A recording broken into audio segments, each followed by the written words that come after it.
Hello children, कुसुम ma'am की online class में आपका स्वागत है। प्यारे बच्चों, आज हम तीसरी कक्षा की हिंदी की पाठ्य पुस्तक झिलमिल का पाठ 8 भाईचारा के अभ्यास में आने वाले प्रश्नों को हल करना सीखेंगे। वीडियो को शुरू से लेकर अंत तक पूरी देखें और अगर आप अभी तक मेरे चैनल पर नए हैं तो मेरे चैनल ऑनलाइन स्टडी हब को सब्सक्राइब भी करें, साथ में दिए बेल आइकन को जरूर प्रेस करें और अगर आपको मेरी वीडियो अच्छी लगे तो इसे लाइक भी करें, अपने दोस्तों के साथ शेयर भी करें। तो देखिए, स्टार्ट करते हैं हम अभ्यास। आइए शब्दों के अर्थ जानें। दया, दया का मतलब होता है रहम। अनाथ यानी कि जिसका कोई रखवाला न हो। बर्दाश्त, सहन करना। चैन, आराम। पाठ से, अब यहाँ पर पाठ से में जो है कुछ क्वेश्चंस दे रखे हैं, इनके आंसर लिखना सीखेंगे। तो यहाँ पर देखो एक बार, पहला क्वेश्चन है हमारा, सफेद खरगोश क्या करता था? आंसर आएगा, सफेद खरगोश खेत में गाजर, पालक, गोभी, पत्ता गोभी आदि फसलें उगाता था। ख क्वेश्चन है, सफेद खरगोश बिल्ली के बच्चे को घर क्यों ले आया? आंसर आएगा, सफेद खरगोश को बिल्ली के अनाथ तथा भूखे बच्चे पर दया आ गई थी, इसलिए वह उसे घर ले आया। ग क्वेश्चन है, कुत्ते के पिल्ले ने खरगोश की सहायता कैसे की?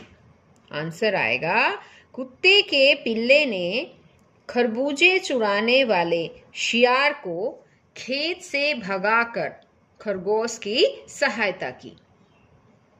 नेक्स्ट क्वेश्चन है घ, खरगोश 2 से 5 भाई कैसे बने? आंसर आएगा, सफेद खरगोश ने बिल्ली के बच्चे, कुत्ते के पिल्ले और नेवले के बच्चे पर दया करके उन्हें अपने घर पर आश्रय दिया तथा समय आने पर उन तीनों ने भी खरगोश भाइयों की मदद की। इस प्रकार खरगोश 2 से 5 भाई बन गए। अब आगे है आपकी बात। आपकी बात में भी यहाँ पर कुछ क्वेश्चंस आए हुए हैं, तो देखिए, क क्वेश्चन है, क्या होता यदि, यहाँ पर ये थोड़ा धुंधला दिख रहा है, ये देखिए ऐसे आएगा, क्या होता यदि खरगोश बिल्ली के बच्चे, पिल्ले तथा नेवले को घर न लेकर आता? तो बताओ बच्चों, क्या होता? कहानी अच्छी तरह से पढ़ी है ना आप सभी ने? अगर कहानी को, इस पाठ को अच्छी तरह से नहीं पढ़ा है तो आप मेरे चैनल ऑनलाइन स्टडी हब की प्लेलिस्ट में जाकर ये वीडियो देख सकते हैं और पठन पाठन करना सीख सकते हैं। बच्चों, पाठ पढ़ना बहुत ज़्यादा इम्पॉर्टेंट होता है। अगर आप एक बार अच्छी तरह से पाठ को समझ लेते हैं और पढ़ लेते हैं तो चाहे जितने भी क्वेश्चन आंसर आपसे पूछ लिए जाए, उन सभी क्वेश्चंस के आंसर आप इजीली दे सकते हैं। तो सबसे पहले, अगर आपने पाठ नहीं रीड किया है तो पाठ को रीड कीजिए, ओके? और अब देखो, ये जो क्वेश्चन पूछा है इसका आंसर बताइए क्या हो सकता है। क्वेश्चन क्या है कि क्या होता यदि खरगोश बिल्ली के बच्चे, पिल्ले तथा नेवले को घर न लेकर आता? तो क्या होता पता है? आंसर आएगा इसका कि यदि खरगोश बिल्ली के बच्चे, पिल्ले तथा नेवले को घर न लेकर आता तो वह चूहों तथा सियार से अपने खेत की तथा सांप से अपने प्राणों की रक्षा नहीं कर पाता। अब ख क्वेश्चन है कि कल्पना करें कि यदि सफेद खरगोश की जगह आप होते तो दुखी जानवरों की मदद किस प्रकार करते? बताओ बच्चों। यदि सफेद खरगोश की जगह आप होते तो क्या करते? दुखी जानवरों की मदद ठीक उसी तरह से करते जिस तरह से कहानी में सफेद खरगोश ने की है ना। आप भी उन्हें अपने घर पर ले आते। ग क्वेश्चन है कि आप अपने भाई बहन के साथ मिलकर कौन कौन से काम करते हैं। भाई बहन के साथ मिलकर कौन कौन से काम करते हैं बताओ। छोटे मोटे काम तो करते होंगे ना, जैसे कि जैसे टेबल है उसको पोंछने का काम हो गया, या खाली बर्तन है उसको कहीं पर उसकी उचित जगह पर रख कर आना है वो रख देते होंगे, या जैसे कि आप अपने सोफे को झाड़ देते होंगे, या इस तरह से छोटे छोटे जितने भी काम है आप उनमें अपने भाई बहनों के साथ मिलकर थोड़ी मदद जरूर करते होंगे, है ना। आगे क्वेश्चन आएगा कि इस कहानी का कोई और शीर्षक बताएं। तो इस कहानी का और क्या शीर्षक हो सकता है बताओ। वैसे इसमें क्या शीर्षक दे रखा है, भाईचारा, है ना। इसकी जगह इस कहानी का शीर्षक सच्ची सहायता भी हो सकता था, क्योंकि जितने भी ये जानवर थे उन्होंने सच में ही बहुत अच्छी तरह से सहायता की थी सफेद खरगोश की, है ना। तो हम इसका शीर्षक मान सकते हैं सच्ची सहायता को। नेक्स्ट है सही विकल्प पर गोला लगाएं। देखो, बाजार जाकर सब्जियां और फल बेचता था। तो यहाँ विकल्प दे रखे हैं बच्चों। विकल्प जैसे कि अ, ब और स, 3 विकल्प दे रखे हैं, है ना। तो इनमें से एक जो विकल्प है वो बिल्कुल सही है, उस पर हमें गोला लगाना है कि कौन सा सही है, ठीक है। तो अब मुझे बताओ, बाजार जाकर सब्जियां और फल बेचता था, कौन बेचता था? सुनहरा खरगोश, सफेद खरगोश या दोनों खरगोश? कौन बेचता था बताओ। याद है, पाठ को पढ़ा है ना। हाँ, तो सुनहरा खरगोश जो है, हम इसको अ पर जो है वो गोला लगाएंगे। सुनहरा खरगोश बाजार जाकर सब्जियां और फल बेचता था। खरगोश को काले सांप से बचाया। खरगोश को काले सांप से किसने बचाया था? बिल्ली के बच्चे ने, पिल्ले ने या नेवले के बच्चे ने? कौन सा ऑप्शन आएगा बताओ। अ, ब या स, तीनों में से कौन सा आएगा?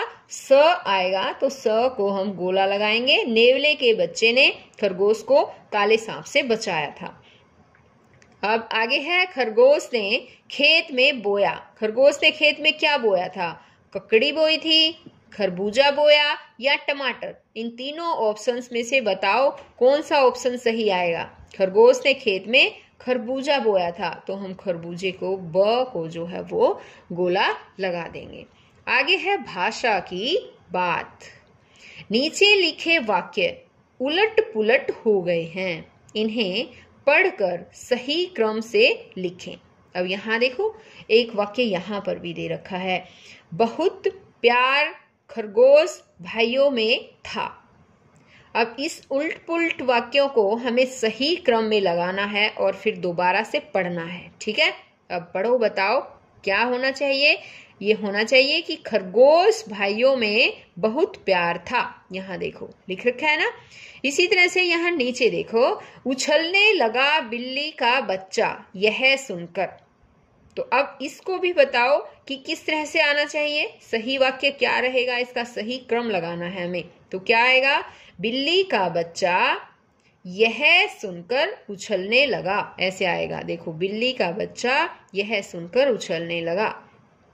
अब आगे है, अपने साथ घर ले आया पिल्ले को भी वह। तो कैसे आना चाहिए? ऐसे आना चाहिए ये कि वह पिल्ले को भी अपने साथ घर ले आया। यहाँ देखो लिखा है ना हमने, वह पिल्ले को भी अपने साथ घर ले आया। अब आगे है, भाई रहने लगे चैन से पांचों उस घर में। अब इसको सही करो, कैसे आना चाहिए बताओ। पांचों भाई उस घर में चैन से रहने लगे। अब यहाँ पर देखो ये लिख रखा है, पांचों भाई उस घर में चैन से रहने लगे। अब आगे है, खाद, दवाइयाँ और खाने पीने का सामान लाता था। इस वाक्य में खाने पीने शब्दों के बीच ये चिन्ह का प्रयोग किया गया है। ऐसे ही और शब्द जो जोड़े में आते हैं लिखें, जैसे कि उठना, बैठना। तो इसी तरह के शब्दों को हमें लिखना है बच्चों।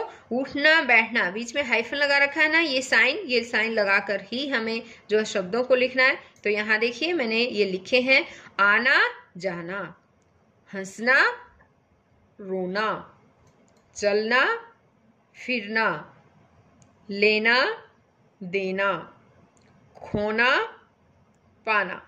तो इस तरह से बीच में हाइफन लगा कर ही हमें ऐसे शब्दों को लिखकर इनके जोड़े जो है बनाकर लिखना है। तो बच्चों आज ये वीडियो केवल यहीं तक, ये चैप्टर यानी कि ये पाठ यहीं पर ख़त्म होता है। नेक्स्ट वीडियो में मैं आपके लिए और नया चैप्टर लेकर आऊँगी। तो हम फिर मिलते हैं एक नई वीडियो में। तब तक के लिए बाय बच्चों।